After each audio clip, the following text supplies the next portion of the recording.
Results of transit bye मूर्ति निर्णय। तो इनका क्या है, ये इनका ऐसा कहना है कि कोई भी प्लैनेट, सिर्फ सैटर्न नहीं, जब कोई भी प्लैनेट किसी भी साइन में आता है, भैया से जब एंटर करता है, रहता है तब नहीं, जब एंटर करता है, कोई तो दिन होता है ना कि भाई चंद्रमा अपनी राशि चेंज करते हैं, जुपिटर अपनी राशि चेंज करते हैं, ठीक है ना रणबीर जी। हर प्लैनेट कभी ना कभी तो अपना साइन चेंज करता है। जैसे सूर्य है तो सूर्य हर संक्रांति पे अपना जो है राशि बदलता है। जब भी कोई प्लैनेट अपनी राशि बदलता है तो मून जन्म राशि से कितना दूर है, ये आप देखें इनके हिसाब से। तो वो आपके लिए फेवरेबल और अनफेवरेबल बताता है। तो इन्होंने 3 मूर्तियों की बात की कि भाई सोने की मूर्ति है या सिल्वर की मूर्ति है। मैं पर्सनली ये नहीं फॉलो करती हूँ, और बहुत से एस्ट्रोलॉजर 70-80% एस्ट्रोलॉजर्स को नहीं फॉलो करते। द पॉइंट इज, अगर आप इसको रिसर्च सब्जेक्ट बनाना चाहें तो हमें तो इंट्रोडक्शन एक करना चाहिए ना, मतलब जो मेजर था वो ट्रांजिट हो चुका है, ये कॉन्सेप्ट क्या है वो आप समझिए। तो आप हमेशा चंद्रमा को देखो, राशि परिवर्तित होने वाले दिन किसी भी प्लैनेट की, कि आपकी जन्म राशि से कितना दूर है चंद्रमा, ये देख सकते हैं। आपको अपनी जन्म राशि पता ही होती है, तो चंद्रमा करंट में भी किसी ना किसी राशि में होता है, तो कितना दूर है मतलब काउंट करके देख सकते हैं। भाई जैसे हमारी मेरी जन्म राशि एग्जाम्पल के तौर पे सपोज मीन है, और चंद्रमा आज की डेट में 5 नंबर में चल रहा है, जबकि शनि कहाँ है 11 नंबर में, 10 नंबर में। तो शनि किसी में भी हो, लेकिन आपकी जन्म राशि से चंद्रमा कितना दूर है, 12 से 1 2 3 4 5, तो 5वें स्थान पे है। तो ये जो है आपकी मॉडरेट ही है, आपके लिए ट्रांजिट मॉडरेट इफेक्ट लाएगा। सिल्वर की मूर्ति मतलब चंद्र, मून तो चंद्र कितनी दूर, चंद्र का ट्रांजिट देखेंगे या सैटर्न का ट्रांजिट देखेंगे? बेसिकली क्या है ना, आपके ऊपर कितना इफेक्ट आ रहा है, आपके मन के ऊपर कितना इफेक्ट आ रहा है। कोई भी प्लेनेट का कहीं भी ट्रांजिट हुआ, जैसे 14 अप्रैल को होता है ना, सन आता है, सन चेंज होता है ना 14 अप्रैल को, फिर 14 मई को, तो जो चेंजिंग वाला जो दिन है, जिस दिन वो नई राशि में आता है कोई भी ग्रह, उस दिन आपका चंद्रमा आपकी चंद्र राशि से कितना दूर है। हमारा चंद्रमा हमारी एक ही दिन की बात है खाली, मतलब ऐसे है एक ही दिन की नहीं, हाँ, ये तो इस पे तो जैसे लिखा है ना कि शनि के लिए, शनि एंटर करता है जब किसी साइन में। सैटर्न एंट्री मैं कह रही हूँ सभी के लिए देखा जाता है। शनि के लिए इसलिए देखा जाता है क्योंकि उसका ट्रांजिट हमारे लिए बड़ा है। अब मंगल के ट्रांजिट के लिए क्या देखना है कि बहुत बढ़िया रहेगा, मॉडरेट रहेगा, जो भी रहेगा 1 महीने में तो बदल ही जाएगा। जिस भी क्वालिटी का ट्रांजिट हो, ये क्वालिटी ऑफ ट्रांजिट हमारे लिए बता रहा है कि हमारे मन पे उस ट्रांजिट का क्या इम्पैक्ट पड़ेगा, हम कैसे प्रभावित होंगे।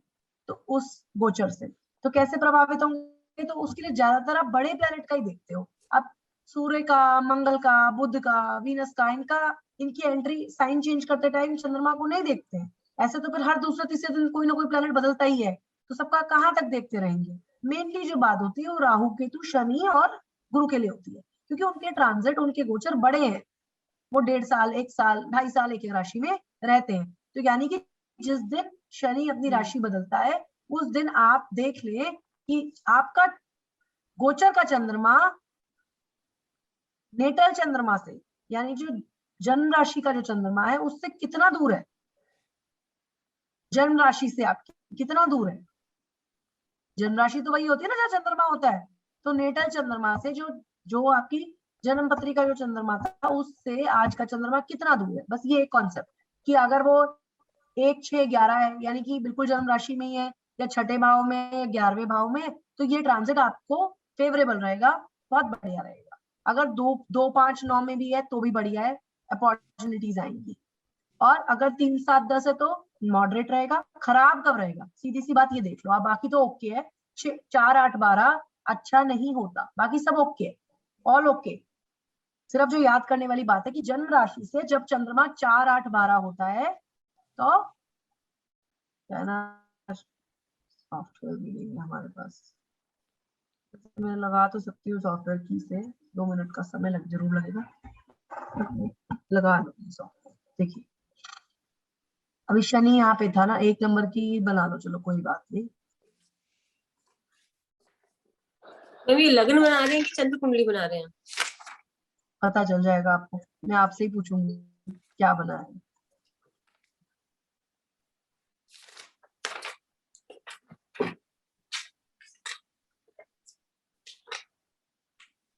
क्या है ये, लग्न कुंडली है चंद्र कुंडली है, बताइए। लग्न कुंडली है। ठीक है ना, तो चंद्रमा लग्न। को पता चल जाएगी, जब चंद्रमा लग्न में है तभी वो चंद्र Right. कुंडली है। ठीक है ना, तो वो तो आप 1 मिनट में बता ही सकते हैं। आज चंद्रमा कहाँ है ना, मैं वो एक बार देख रही हूँ। Yes. तो अच्छा आज मैं कृतिका में। चंद्रमा ना, पहली राशि में है ना। हाँ चंद्रमा आज यहाँ है। सॉरी तो देखिए पहली आपका राशि जो में हम है। बात सोचते हैं ना वही बात होती है। मैंने ये चंद्र कुंडली देखकर नहीं बनाया था, but it just so happens, ज्योतिष बड़ा ऐसा खेल है कि आपको खुद दिखाई देता है। तो ये चंद्र कुंडली बनी है जो आप चाहते थे, मैंने नहीं सोच के बनाया था, मैं सच बताऊं तो। अब नहीं, ये बेसिकली ये चंद्रमा यहीं पे ही है सपोज। हाँ, क्योंकि वो तो गोचर कर रहा है ना एक में। हाँ हाँ,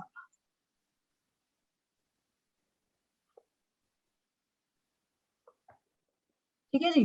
तो अब चंद्रमा आजकल जा रहा है यहाँ से, और शनि जा रहा है यहाँ से, सैटर्न। ठीक है, तो अब बताओ, अब सैटर्न आज तो नहीं बदला है, कभी ना कभी मेरे ख्याल साल भर हो चुका है इस राशि में। साल भर हो गया। यस। सपोज मान लो कि आज ही चेंज हुआ है, तो आज इनके चंद्र राशि से इनका चंद्रमा कितनी दूर है, चंद्र राशि से चंद्रमा कितना दूर है, 7। 1 2 3 4 सात 5 के घर 6 पे। 7। तो 7 का कैसा बताया था, मॉडरेट। मॉडरेट। ये है मतलब। अब अगर यहाँ पे ये भी तो पॉसिबिलिटी है, दो चंद्रमा तो 5 दिन पहले यहाँ पे था, 2-2.5 दिन पहले यहाँ पे था, 5 दिन पहले यहाँ पे था, 7.5 दिन पहले यहाँ पे था। यहाँ पे भी कभी ना कभी रहा होगा ना, अगर चंद्रमा भी यहाँ पे होता। शनि हो, कोई भी प्लेनेट हो, उससे कोई मतलब नहीं है। मतलब क्या है, जब भी कोई प्लेनेट अपनी राशि बदलता है उस समय चंद्रमा की आपकी जन्म राशि से क्या पोजीशन, इसमें शनि का, सूर्य का, वीनस का, किसी भी ग्रह का कोई लेना देना नहीं है। वो तो जिस उसका लेना देना कितना है कि उसने कब राशि बदली। 15 जनवरी को बदली तो ये बात 15 जनवरी को चेक करनी है, मतलब चेक कब करनी है वो तो बस डेट बता रहा। चेक क्या करना है वो चंद्रमा ही चेक करना है कि अगर चंद्रमा यहाँ होता, हो तो सकता ही है ना, 10 दिन पहले यही था, तो यहाँ होता तो जन्म राशि से कितना दूर है, 1 2 3 4, जो कि शुभ नहीं। तो हम क्या कहेंगे, मोटा मोटा इस शनि का ट्रांजिट आपके लिए शुभ नहीं रहेगा, क्योंकि जब इसने एंटर किया उस टाइम आपके मन को बहुत खराब तरह से प्रभावित किया, और उस समय आपका चंद्रमा जन्म राशि से चौथे चल रहा, 8वें होता तो भी खराब था भाई। चौथा ये अगर तो 5 6 7 8 9 10 11 12, ये पिंक पूरी वाले जो है राशि में खराब, मतलब पूरी राशि ये के लिए तीनों खराब हो गया। राशियों में जब चंद्रमा हो आपकी, आप ऐसे याद कर लो ना, उल्टा पात पकड़ लो, 4 8 12 पकड़ लो आप चंद्र राशि से अपनी 4 8 12 निकाल के रखो घर, वो फिक्स ही होते हैं, क्योंकि चंद्रमा तो एक ही राशि में बैठा होता है ना जन्म के समय। या तो चंद्र राशि एक ही होती है ना रणवीर जी, हाँ जी, बदलती तो नहीं रहती है। एक बार जो जन्म के समय है वही चंद्र राशि है ना, उससे 4 जी। 8 12 निकाल के रख लो। जब भी चंद्रमा वहां से जाएगा और कोई प्लेनेट बदल जाए तो आपके लिए वो शुभ नहीं। ठीक है, हाँ अब जी। ये सिंपली समझ में आ गया भाई। अगर आपकी राशि 12 नंबर है तो कौन से हो गए 4 8 12 आपके लिए। अगर 12 नंबर की थी तो 12 1 2 3, तो फिर इसका मतलब जब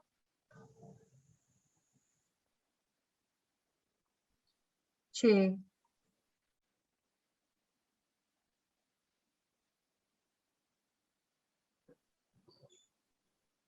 12 नंबर से 4 8 12 कौन होंगे, 12 1 2 3, फिर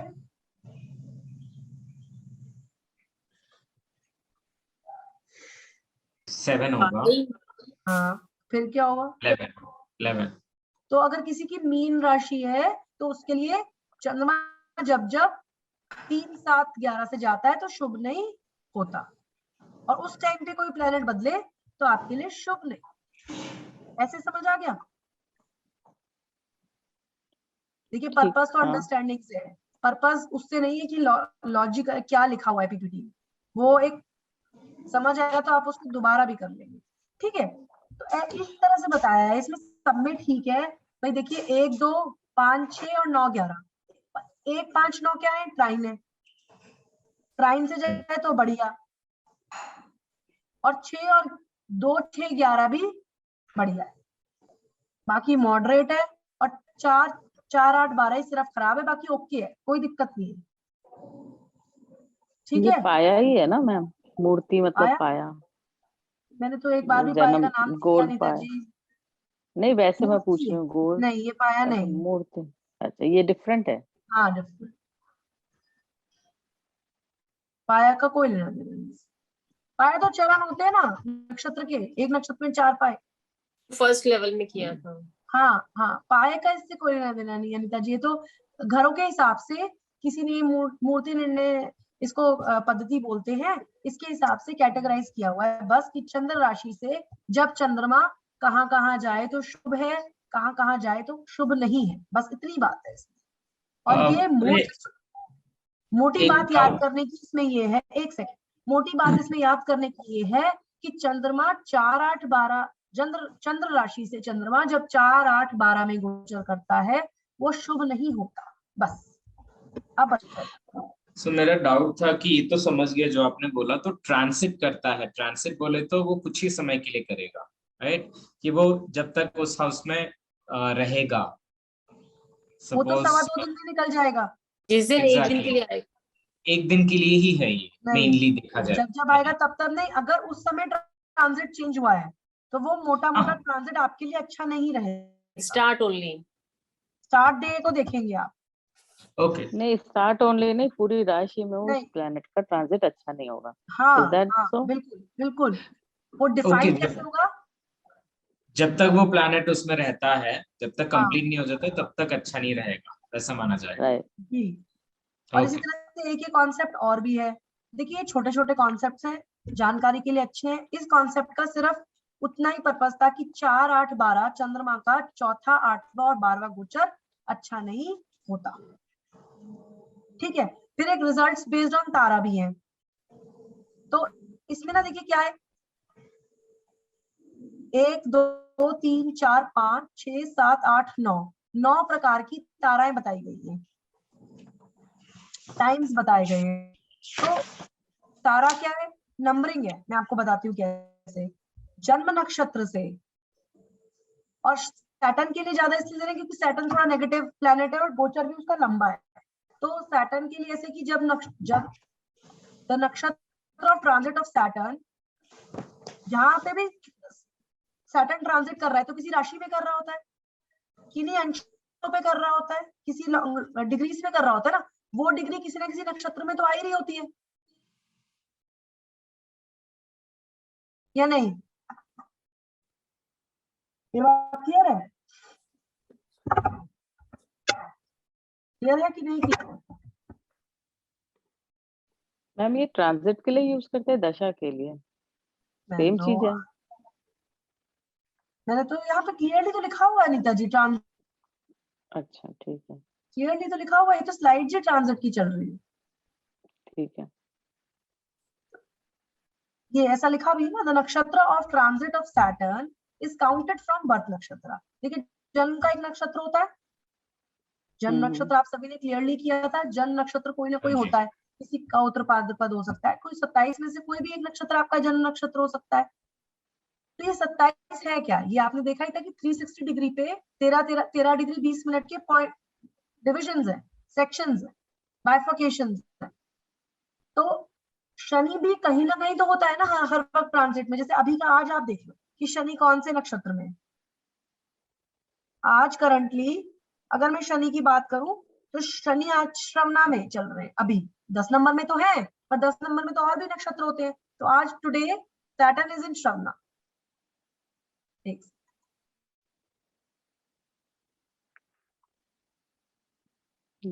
An example will make it more clear. Thank you. Example ही तो लिया है, स्क्रीन शेयर एग्जाम्पल के लिए कर रही हूँ मैं। तो ये वही मैं कह रही हूँ। हाँ, तो श्रवण है आजकल शनि, आज today.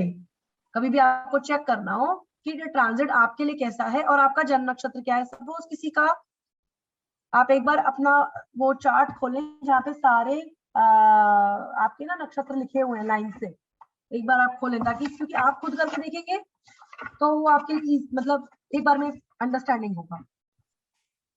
Yes, Rohini is my लग्न। नक्षत्र, नहीं, लग्न नक्षत्र, चंद्र नक्षत्र, चंद्र नक्षत्र, शतभिषा इज उसको माइन। उसको बर्थ नक्षत्र बोलते हैं। बर्थ ओके, नक्षत्र, जन्म नक्षत्र, हर एक का अलग अलग होगा। लेकिन आज ये Yes. बात तो फिक्स है कि सभी के लिए शनि श्रवण में है। ऐसा नहीं ना मेरे लिए अलग है आपके लिए अलग है। बर्थ नक्षत्र या जन्म नक्षत्र सभी का एक एक होता है, तो वहां से आप काउंटिंग कर लो श्रवणा की, कितने नंबर में Okay. पड़ रहा है श्रवण, काउंटिंग करके बताइए। देखिए नक्षत्र कैसे होते हैं, अश्विनी, भरणी, कृतिका, रोहिणी, मृगशिरा, आद्रा, पुनर्वसु, पुष्या, अश्लेषा, मघा, पूर्व, फाल्गुनी। तो अभी जैसे अभी शनि है आपका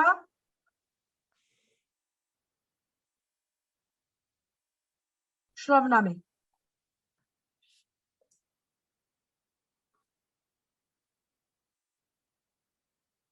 तो शनि कौन से नंबर के नक्षत्र में, श्रवण कौन से नंबर का होता है, 1 2 3 4 5 6 7 8 9 10 11 12 13 14 15 16 17 18 19 20 21 22 23 24, 23 नंबर के नक्षत्र में।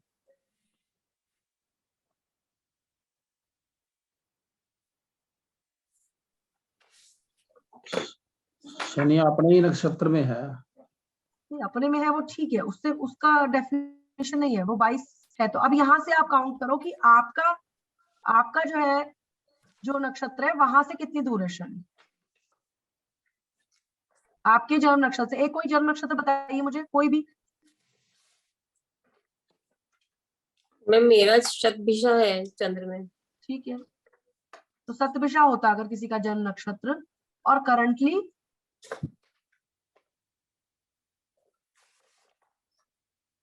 सतभिषा कौन से नंबर का नक्षत्र होता है बताइए।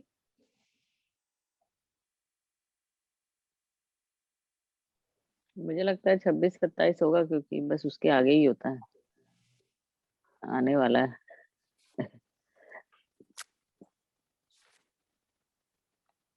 बिल्कुल आपने ठीक कहा, आप बताइए। सब थोड़ा सबको पता होना चाहिए ना। 24 होता है,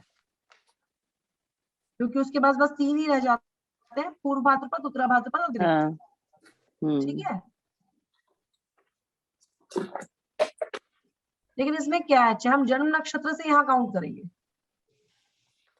24 25 26 27 1 2 3 4 5 6 7 8 9 10 11 12 13 14 15 16 17 18 19 20 21 22, क्योंकि हमें जन्म नक्षत्र से काउंटिंग करनी है। तो इससे ये 26वां पड़ेगा, इसको 9 से डिवाइड कर दीजिए, ये है आइडिया।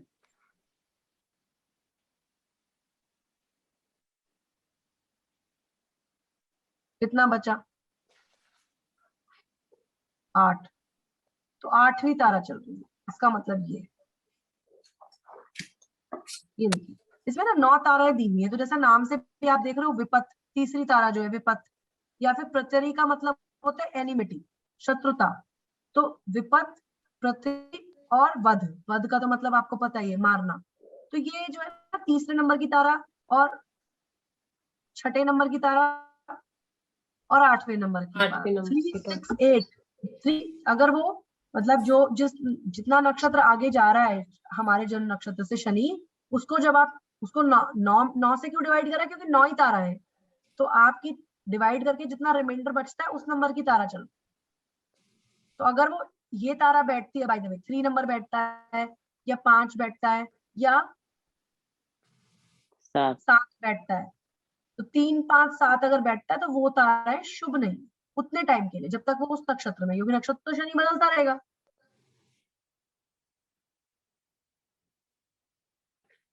तो वो टाइम आपके ऊपर विपत्ति का हो सकता है, अटैक्स का हो सकता है और एनिमिटी का हो सकता है। 3 5 7 ताराएं अच्छी नहीं है, ये है इसमें बस। और क्या है, अगर जन्म आती है तारा तो डेंजर टू बॉडी है। अगर संपत्त आता है तो शनि क्या करेगा, उसका ट्रांजिट वेल्थ एंड प्रोस्पेरिटी देगा। विपत है तो फाइनेंशियल लॉसेस या एक्सीडेंट, 2 ही प्रकार की ज्यादातर विपत्तियां होती हैं, या तो फाइनेंशियली या हेल्थ पॉइंट ऑफ व्यू से। तो दूसरी तारा, चौथी तारा इनफैक्ट अच्छी है, ये प्रोस्पेरिटी दे रही है। प्रत्येक जैसे मैंने आपको बताया था, शत्रुता, एनिमिटी और रुकावटें, ऑब्स्टेकल्स का मतलब होता है रुकावटें, ये आएंगी। साधक चल रही है तो रियलाइजेशन ऑफ एम्बिशंस होगा, वध है तो डेंजर टू डेथ, क्या मतलब मृत्यु तुल्य कष्ट मिलता है, और हैप्पीनेस एंड गेन्स अति मित्र ऑल राउंड प्रोस्पेरिटी। ऑपोजिट आ जाना, जैसे कोई शनि किसी घर में ट्रांजिट कर रहा है तो उसके कुछ वेद स्थान बताए गए हैं, अच्छा या बुरा की बात नहीं है, मतलब कि उसका ट्रांजिट कब इनइफेक्टिव हो जाएगा, या सूर्य का गोचर कब अच्छा हो जाएगा बुरा हो जाएगा। देखिए ये तो एक सिंगल में हमने अब तक से बात पढ़ी है ना कि भाई चंद्रमा अगर वो शनि जो है 10वें से जाए तो प्रोफेशन में प्रॉब्लम करेगा, 11वें से जाए तो लाभ में प्रॉब्लम करेगा, 12वें से जाएगा तो हेल्थ वगैरह की प्रॉब्लम करेगा, ठीक है। लेकिन अभी कंबाइंड इफेक्ट्स नहीं देखे ना हमने, शनि तो जा रहा है ठीक है, बाकी भी तो कहीं ना कहीं से जा रहे होंगे ना, शनि तो कहीं से जा रहा होगा या सूर्य कहीं से जा रहा होगा प्लैनेट, बाकी प्लैनेट भी तो कहीं ना कहीं से जा रहे होंगे ना। तो हर एक प्लैनेट के ना शुभ स्थान बताए गए हैं कि कौन सा प्लैनेट गोचर में कहाँ अच्छा हो। जैसे सूर्य के लिए बताया गया जो ब्रैकेट्स में है ना, ये तो इनऑस्पिशियस है। तो अब जैसे अगर सूर्य की अगर मैं बात करूं तो सूर्य के लिए 3, 6, 10, 11 उपाच्य स्थान जो है ना 3, 6, 10, 11 इसमें इसकी गोचर अच्छी मानी गई ओवरऑल हॉरोस्कोप के लिए। कम्युनिकेशन में तेजी देगा, रोग ऋण शत्रु से आपको बचाएगा, 10वां तो इसका फैशन का और इस तरीके के घर है ही, 11वां भी। 3, 6, 10, 11 सूर्य के लिए अच्छे बताए गए हैं जब गोचर कर रहा, ठीक है। अब जब ये तीसरे से गोचर कर रहा है तो अगर 9th में कोई प्लैनेट जा रहा हो, दूसरा कोई भी प्लैनेट, हो सकता है, पॉसिबिलिटी तो हो सकती है ना, या नहीं, तो ये अपने शुभ फल नहीं दे पाएगा, कहने का मतलब ये है।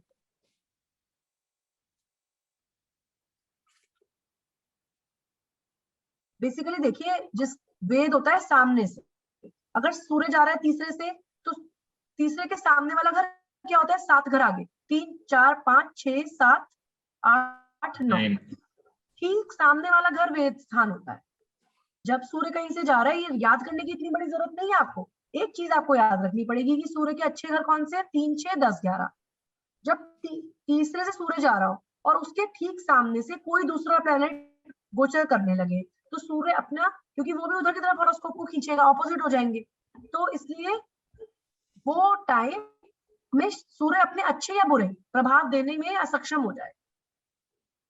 जब जब सूर्य तीसरे घर से छठे घर से जा रहा हो तो हमारे लिए अच्छा है, लेकिन अगर उसी समय कोई दूसरा प्लैनेट 12वें घर से जा रहा हो, चाहे चंद्रमा ही क्यों ना सही, तो उन 2.25 दिन के लिए अच्छे रिजल्ट्स नहीं मिलेंगे।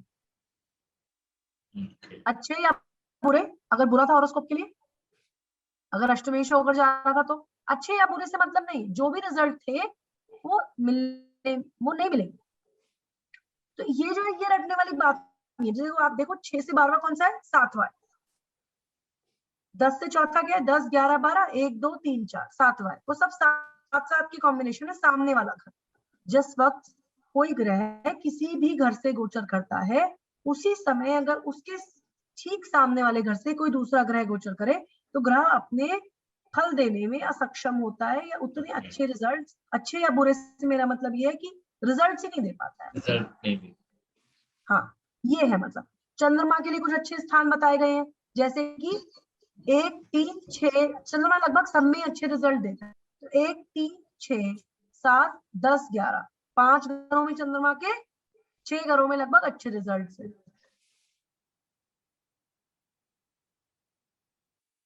लेकिन इसमें ऑपोजिट वाली हाउस की नहीं हाँ इसमें चलेगी ऑपोजिट टेक्निक। वाली बात नहीं है। इसमें क्या है कि इसमें लगभग अपने से देखिए, अगर चंद्रमा पहले घर से जा रहा है और 5वें स्थान से कोई दूसरा प्लेनेट जाने लगे तो वो शुभ अपने रिजल्ट नहीं देता, या तीसरे से चंद्रमा जा रहा हो और 9वें स्थान से कोई जाए, तो हर एक के वेद स्थान और गोचर स्थान बताए गए हैं कि गोचर कहाँ कहाँ शुभ है। तो चंद्रमा का गोचर जैसे इसमें भी लिखा हुआ है 1, 3, 6, 7, 10, 11 से ट्रांजिट करे तो बहुत अच्छा है, लेकिन अगर उसी समय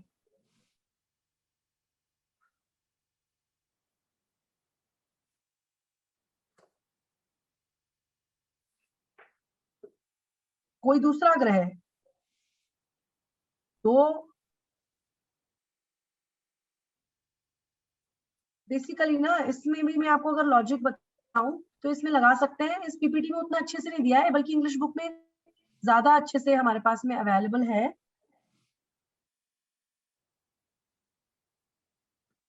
देखिए यहाँ पे ना मैं एक नंबर लिख देती हूँ आपको, है वही जो ये लिखे हुए है ना, दो इनको अरेंज कर दिया है सीक्वेंस वाइज, मतलब दूसरा 2, 5, 6, 9, 10, 11 चंद्रमा के लिए अच्छे स्थान नहीं।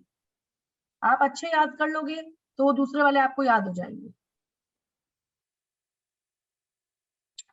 इसी तरह से मंगल और शनि का बताया कि 3, 6, 11 इनके लिए शुभ है, लेकिन मंगल तीसरे से जा रहा हो और सामने 12वें घर से कोई दूसरा प्लेनेट जाना लगे,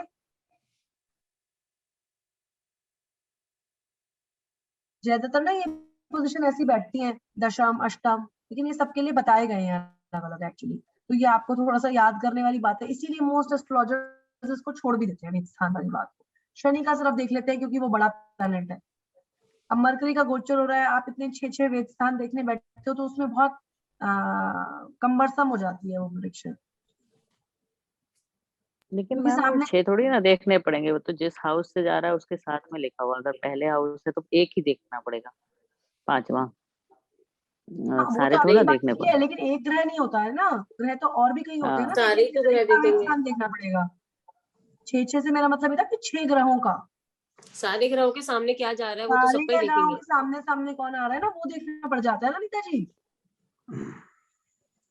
उसका तो एक ही देखेंगे, लेकिन बाकी ग्रहों का आपको देखना पड़ता है। अब इसमें क्या है, जैसे द्वि द्वादश का कॉम्बिनेशन है, जुपिटर दूसरे से जा रहा हो और उसके 12वें से कोई जाने लगे,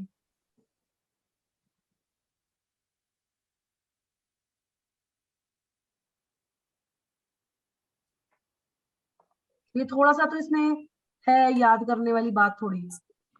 मैम बहुत सारी चीजें बढ़ती जा रही हैं, एक चीज देख, हाँ एक छोटी सी हाँ प्रेडिक्शन के लिए हाँ। पता नहीं कितनी चीजें कंसिडर तो करनी पड़ती देखिए हैं। आप प्रिडिक्शन लगाओगे ना तो उसमें वेद को बहुत ज्यादा, आई एम नॉट सेइंग कि देखो मत देखो, as a faculty I have to tell you कि सब, लेकिन प्रैक्टिकली वेद लोग नहीं देखते, इसीलिए मैंने इसको लास्ट में cover. There was a reason, क्योंकि ऐसा तो नहीं है मैंने आज ही वेद पढ़ा है, वो तो पीपीटी में है ही। तो वो ये जो टॉपिक्स जो मैंने आज अभी शॉर्ट क्लास में इससे मेरे को कवर करने थे, because they are not of so much importance in the predictions. अभी आप ट्रांजिट को आगे नेक्स्ट लेवल में, तो आप ट्रांजिट को अष्टक वर्ग से भी पढ़ेंगे। ਇਹ ਮੈਂ ਨੋਟ ਤਾਂ ਕਰ ਲਿਆ जी ये सारा, क्या कर लिया, नोट कर लें। ये मैंने नोट तो कर लिया, फिर भी पीपीटी हिंदी में में कहाँ ये बता देना, हिंदी की बुक में किस स्थान पे है ये वेद का पूरा। चैप्टर खोलो, आप गोचर की किताब खोलो, उसमें आप पहला जो होता है ना, जो मेरे पास इंट्रोडक्शन, दोनों बुक्स हैं, इसमें 61 पे है हिंदी में। देखिए बहुत अच्छा इन्होंने बताया, मैं भी लाके रखती हूँ दोनों किताब, एक नहीं, काम हाँ कौन सी मैंने बुक दो, है, मैं कौन सी हमेशा दोनों मंगाती हूँ क्योंकि वर्ड्स का बड़ा वैसे हो जाता है, इजी हो जाता है दोनों बुक से पढ़ने में। हिंदी की कौन सी बुक है आपके पास? गोचर, गोचर जिसमें हमारा गोचर, सरल गोचर विचार, उल्टा आएगा उसमें तो, सरल गोचर विचार में 61 पेज पे पूरा वेद का दिया हुआ है। अभी अभी देख,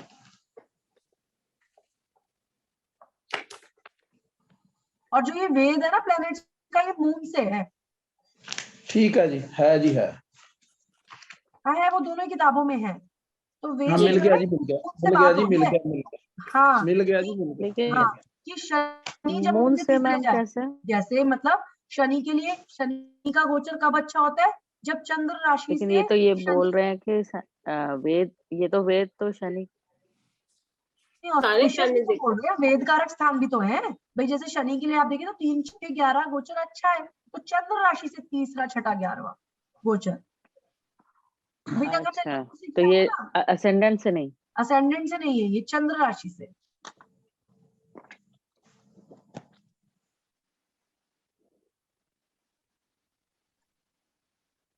तब और कॉम्प्लिकेटेड हो जाता है, तभी नहीं देखते। वो थोड़ा नहीं, वो तो फिर आदत पड़ जाती है, वो तो कोई बात नहीं है देखना और नहीं। इसी तरह से सभी प्लेनेट लिखा हुआ है, देखिए इसका भी सूर्य की तरह ही होता है लगभग राहु केतु का। लेकिन अब प्रॉब्लम क्या हो जाती है ना कि इतने प्लैनेट्स हो जाते हैं, इससे इतना रिजल्ट्स पे मतलब फर्क नहीं देखा मैंने, हो सकता है। लेकिन क्या होता है ना, मैं आपको प्रैक्टिकल अगर बात बताऊं तो हर एस्ट्रोलॉजर जब 100, 200, 500 पत्री जब देख लेते हैं ना, वो डिफरेंट डिफरेंट रूल्स अप्लाई करके देखते हैं, क्योंकि रूल्स इतने सारे इकट्ठे हो जाते हैं, तो उनके ना कुछ सेट रूल्स बन जाते हैं कि उनको इनसे रिजल्ट मिलते हैं, तो वो सारी चीजें नहीं देखते हैं। तो आप जब शुरू में है तो आप सब चीजों से लगा के देखो, आपको रिजल्ट पता होना चाहिए ऑलरेडी।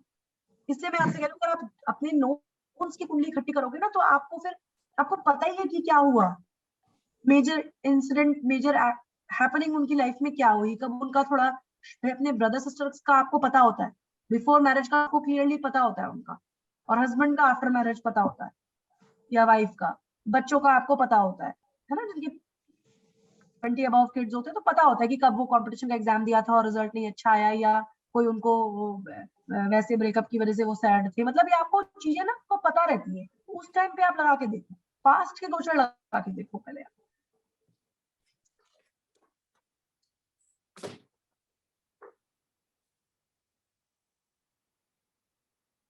मैम मैं तो हमेशा मेरी हस्बैंड की और बेटी की पत्री लेके ही बैठती हूँ, उसी से मुझे हाँ, समझ में आता है, क्लियरिटी उसी से हाँ, आती है। क्योंकि क्लैरिटी उसी से आएगी जब आपको फैक्ट पता होंगे। अच्छा, ये हाँ, विपरीत और रिवर्स में दिए है क्या, एक तो थे शुभ स्थान किसी भी प्लेनेट के लिए, और थे वेद स्थान। अगर प्लेनेट अपने शुभ स्थान से जा रहा है और उसके वेद स्थान से किसी प्लेनेट का गोचर हो जाए, तो हम कहेंगे भाई अच्छा नहीं है। लेकिन अगर प्लेनेट अपने खराब स्थान से जा रहा है और उसका वेद हो जाए, तो अच्छी बात है ना, फिर तो ये और हाँ वो अपने रिजल्ट दे नहीं पाए, खराब रिजल्ट दे गुड नहीं है, पाएगा। अपने बैड रिजल्ट देने में सक्षम हो जाएगा, तो ये अच्छा नहीं रहेगा, बढ़िया रहेगा ये बात भी। एग्जाम्पल कि सन जो है 9th जा रहा है चंद्रमा से, तो खराब होता है, 3 6 11 बढ़िया होता है सूर्य के लिए, खराब है, ये गोचर खराब था। हाउएवर अगर इसी समय पे कोई प्लेनेट तीसरे घर से चला जाए, तो क्या होगा, सूर्य अपने खराब रिजल्ट देने में क्या हो जाएगा, सक्षम। इसको विपरीत वेद कहते हैं, या रिवर्स ऑफ वेदा कहते हैं। ये एक कॉन्सेप्ट है, इसको आप थोड़ा सा पढ़ लें, क्योंकि प्रैक्टिस थोड़ा इसमें करेंगे तो तब शायद समझ में आ प्रैक्टिस जाएगा। करोगे थोड़ा सा, इसको आप आज एक काम करो, आज की कुंडली बना लो, थोड़ा सा होमवर्क आप भी करोगे, इसके बाद आपकी क्लास में टाइम, मुझे आज ये कवर इसलिए करना था क्योंकि इसके साथ मुझे होमवर्क देना था, और आगे वाली क्लासेस सारी बैक टू बैक है, उसमें समय नहीं मिल Yes. पाएगा, तो इसलिए मैंने इसको ये कहा था, आप एक काम करो, अपनी कुंडली और आज की कुंडली से आप हर प्लेनेट के देखो किस प्लेनेट का वेद हो रहा है, किसका नहीं, अपनी या जिसकी भी आप जानते हो, सिंपल बना के देखो, फिर देखो आप बना पा रहे हो कि नहीं बना पा रहे, क्या उस प्लेनेट के आपको रिजल्ट्स मिल रहे हैं अच्छे कि नहीं मिल रहे हैं, कि वेद हुआ उसका कि नहीं हुआ, या किसी का विपरीत वेद हो रहा है क्या, शनि खराब घर से जा रहा हो या सूर्य खराब घर से जा रहा हो, क्या उसका विपरीत वेद हो रहा है क्या, ये सारा लिखा हुआ है। आपने खुद ही बताया है, जैसे पूजा जी ने भी यहाँ पे बताया कि मैं इंग्लिश बुक का, तो मैंने आपको बताया कि 53 नंबर पेज पे है, 53 नंबर पेज पे और 61 पे हिंदी में। आप कुछ मत करो, आप अपनी कुंडली लो, उसके हिसाब से एक तो आप शनि की तारा निकालोगे, तारा निकालना मैं भी आपको बता रही हूँ, बिल्कुल क्लियर हो जाएगा, क्योंकि एक एग्जाम्पल से नहीं क्लैरिटी होगी जब तक आप अपने हाथ से खुद नहीं करोगे। आपको Yes. कुछ नहीं करना मैम है, आप उसको तारा वाला भी देखें आ रही फिर, मैं तारा पे कौन आ रही हूँ, सा एक बार इसको तारा बता जा देती रहा हूँ। है। हाँ, तो अभी पहले आप वेद की बात करें, तो आप अपनी कुंडली लीजिए और आज की कुंडली लीजिए, सिंपल है, आप सभी के पास सॉफ्टवेयर हैं कि कौन सा प्लेनेट कहाँ से जा रहा है। आप देखो, क्या सूर्य लिख बनाओ, सारे 7 ग्रह का आप टेबल बनाओ 9 के 9 का, तो फिर उसमें आप सूर्य के आगे लिखो सूर्य कहाँ से जा रहा है, पता है आपको, अब कौन सी और क्या राशि वो से? अपने, क्या आप कौन सी राशि से जा रहा है पता चल रहा है, आपके आपके चंद्रमा से कौन से घर में जा रहा है, यस। आपके जहाँ पे चंद्रमा है वहां से सूर्य कहाँ से जा रहा है, पहले घर से जा रहा है, चंद्रमा के ऊपर से जा रहा है, चंद्रमा से दूसरे जा रहा है, चंद्रमा से तीसरे जा रहा है, चौथे जा रहा है, 5वें जा रहा है, कहाँ जा रहा है, तो अब जहां जा रहा है वो उसका अच्छा है, इन ऑस्पिशियस स्थान है, शुभ स्थान है या अशुभ है, शुभ अशुभ लिख दो। फिर उसके सामने से कोई ग्रह जा रहा है क्या, शुभ है तो शुभ फलों में कमी करेगा, अशुभ है तो अशुभ फलों में कमी कर रहा है, हो रहा है क्या नहीं, उसमें ट्रू फॉल्स मार्क कर। यस मैम, पटाली समझ में आ गया, अब लग रहा है कि हाँ कर पाएंगे, अभी तो ऐसा हो रहा था कुछ कर ही नहीं पाएंगे। देखो, हाँ नहीं नहीं, ये करके देखो आप ये वाला। अब हाँ, तारा आपने का मैं आपको बता देती हूँ, with tara we are finishing and we can take it again. अब तारा का क्या है, 9 प्रकार की ताराएं बताई गई, तारा का मतलब है काउंटिंग फ्रॉम द जन्म नक्षत्र, जन्म नक्षत्र से कौन से नंबर पे आ रहा है, शनि का नक्षत्र, मोटी बात ये समझो, जन्म नक्षत्र से हमारा जन्म नक्षत्र की इंपॉर्टेंस है, हमेशा कोई बोलता है नक्षत्र क्या है, नक्षत्र क्या है, उसकी बड़ी इंपॉर्टेंस है, नक्षत्र की क्या इंपॉर्टेंस है, दशा सिस्टम पूरा नक्षत्र से कैलकुलेट होता है, नक्षत्र से लोग कहते हैं अपना नाम रखो, तो नक्षत्र से ही देखते हैं कि हमारे जन्म नक्षत्र से प्लेनेट का नक्षत्र कौन सा चल रहा है अभी। तो जैसे आपने कहा था कि आपका नक्षत्र सद्विषा यस और प्लेनेट आजकल श्रवण में चल रहा है, ये शनि के लिए ज्यादा देखते हैं। और ज्यादा क्यों देखते हैं? क्योंकि बाकी सबका इधरों का निकाल के क्या फायदा है, वो एक एक मतलब दो सवा दो दिन मून रहेगा, एक एक महीने बाकी रहेंगे। और गुरु का देखिए इसलिए फायदा है, गुरु वैसे ही शुभ रिजल्ट देता है, गुरु शुक्र। तो हम शनि का देख लेते हैं, देखना है तो राहु का भी इस तरह से देख सकते हैं। तो तारा का मतलब है, तारा का यहाँ मतलब क्या है? काउंटिंग।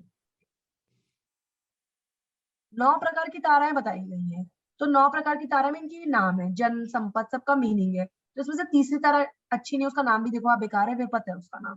5वीं तारा पृथ्वी का, उसका हिंदी में मतलब होता है शत्रुता, एनिमिटी। और 7वीं तारा अच्छी नहीं, उसका नाम है वध। इसके अलावा बाकी में क्या क्या रिजल्ट होते हैं वो सब एग्जैक्टली लिखे हुए हैं। ओवरऑल बढ़िया। अगर शनि जन्म नक्षत्र से, अब आपका सद्विषा था तो सद्विषा तो आपका जन्म नक्षत्र था ना। मैम फर्स्ट भी तो खराब ही हुआ, डेंजर टू बॉडी है जन्म। हाँ, फर्स्ट भी जन्म नक्षत्र से जाए शनि, अगर जन्म नक्षत्र के ऊपर से जाए तो खराब। क्या रहेगा? Danger to body. यानी जब हमारी और 7.5 भी तो चल रही होती है, यस रिलेट करो ना आप, रिलेट करो ना। और 7.5 पहली 7.5 क्या करेगी भाई? आपका चंद्रमा जहां है उसी के ऊपर से जब शनि जाता है तो वो तो 7.5 का ही टाइम होता है ना। और स्पेसिफिकली उस नक्षत्र से बिल्कुल ही पिन पॉइंटेड डिग्री से जब जाता है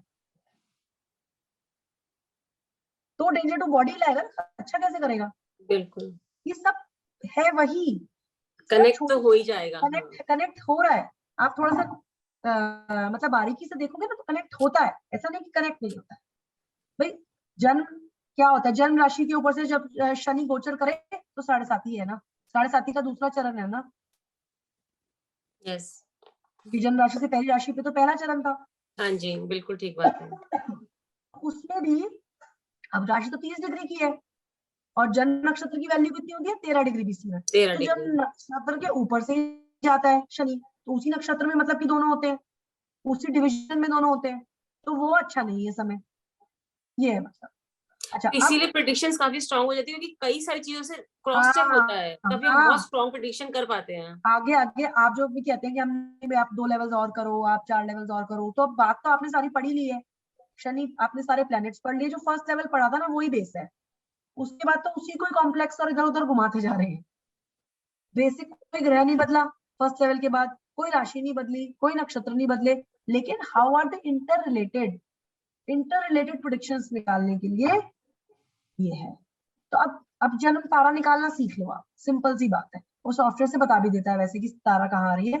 सॉफ्टवेयर से हम मंडे को देख लेंगे, इसमें मेरे को थोड़ा टाइम लग जाएगा लगाने में सॉफ्टवेयर, और है भी हमारे पास ना सॉफ्टवेयर के अलावा काम भी और है आज। तो कैसे निकालेंगे आप? जन्म नक्षत्र से देखो, सीधा सीधा लिखा हुआ है यहाँ पे कि तारा कैसे निकाले। द नक्षत्र transit of Saturn is counted from birth नक्षत्र। जन्म नक्षत्र से शनि का नक्षत्र काउंट करेंगे। तीसरी तारा के हिसाब से तो देखिए फाइनेंशियल लॉस और ये एक्सीडेंट जो है इंडिकेट करता है, तो कहीं ना कहीं आपके उसको माने कि ठीक नहीं है, मतलब ये अच्छी तारा नहीं है। तीसरी, 5वीं और 7वीं ठीक नहीं है।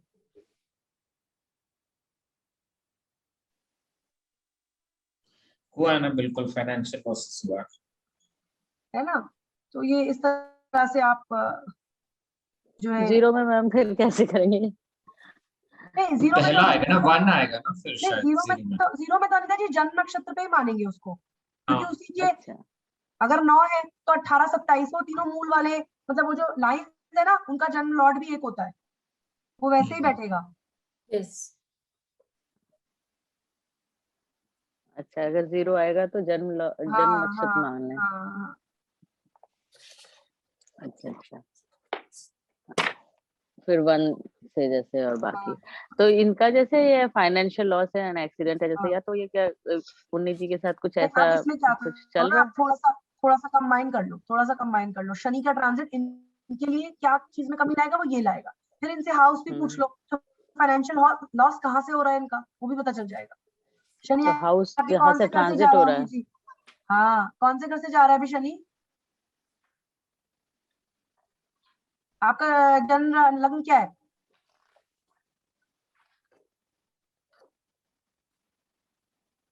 चंद्र राशि क्या है उन्नी जी आपकी?